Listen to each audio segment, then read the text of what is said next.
नमस्कार दोस्तों। अभी हाल ही में सरकार ने एक न्यू ईवी पॉलिसी लाई है। इस न्यू ईवी पॉलिसी में ना तो केवल सरकार ने टैक्स कम किया है, बल्कि इससे मेड इंडिया को भी काफ़ी बेनिफिट्स मिल सकते हैं। आइए चलिए इस न्यू ईवी पॉलिसी के बारे में समझते हैं, लेकिन प्लीज़ उससे पहले इस चैनल को सब्सक्राइब और इस वीडियो को लाइक करना मत भूलिएगा। I really need your support. तो चलिए अपने टॉपिक पर वापस आते हैं। Electric vehicle revolution, India is looking to unveil the future of the auto industry. 7th of December last year, we had reported that the government is consulting.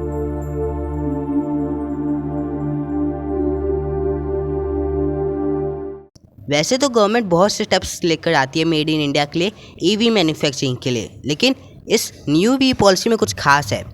इस new EV policy के under जो पहले बाहर के देशों से imported vehicles पर 70 या फिर 100% टैक्स लगा करता था, उसे कम कर अब 15% तक केवल लगा करेगा। लेकिन गवर्नमेंट ऐसे ही थोड़ी टैक्स ड्यूटी कम करेगी। गवर्नमेंट ने गजब का दिमाग लगाया है। ये जो 70-100% का टैक्स लगा करता था, इसे कम कर अब 15% कर दिया गया है।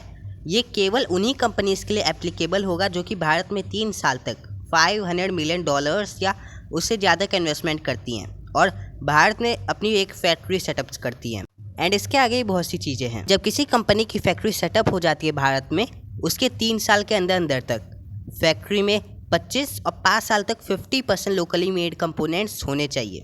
और साथ ही साथ एक कंपनी केवल 5 साल तक 40,000 व्हीकल्स ही इंपोर्ट कर सकती है। मतलब एक साल में एक कोई कंपनी 8,000 व्हीकल्स केवल इंपोर्ट कर सकती है।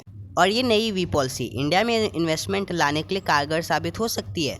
इससे ग्लोबल कंपनीज जैसे कि वियतनाम की विनफास्ट और टेस्ला जैसी कंपनीज भारत में अपना कदम रख सकती हैं और इससे डोमेस्टिक मार्केट में और कंपटीशन बढ़ेगा। और दूसरा, ये तो सभी को पता है कि इससे न्यू जॉब्स क्रिएट होंगी, इकोनॉमी के लिए बेनिफिशियल होगा और इंडिया को एक ग्लोबल ईवी मैन्युफैक्चरिंग डेस्टिनेशन बना सकता है। लेकिन केवल इतने से ही सब करना डिफ़िकल्ट हो सकता है। Even with lower import duties, EV अभी भी कई इंडियन कंज्यूमर्स के लिए बहुत महंगी हो सकती है। ईवी को अफोर्डेबल बनाने के लिए सरकार को एडिशनल सब्सिडीज़ या नए इंसेंटिव्स देने हो सकते हैं। और इसी के साथ भारत को पूरे देश में चार्जिंग स्टेशंस के एक नेटवर्क बनाने में भी इन्वेस्ट करना बहुत ज़रूरी है। भारत में ईवी के चार्जिंग स्टेशन अभी लगभग 12,000 हैं। वैसे कहीं पर ये नंबर 9,000 लिखा रहता है, तो कहीं ये नंबर 12,000 लिखा रहता है। और इसी की जगह जहाँ हमारे यहाँ 12,000 9,000 हैं, वहाँ पे ही यूएस में ये 1 लाख से ऊपर है। चाइना में तो 1.8 मिलियन ईवी स्टेशंस हैं। बल्कि हमसे ज़्यादा ईवी चार्जिंग स्टेशंस तो नेदरलैंड्स और साउथ कोरिया में हैं। तो अभी और भी स्टेप्स गवर्नमेंट के द्वारा लेना ज़रूरी है। लिखिएगा कमेंट सेक्शन में कि आप क्या मानते हैं इस पर। Thank you.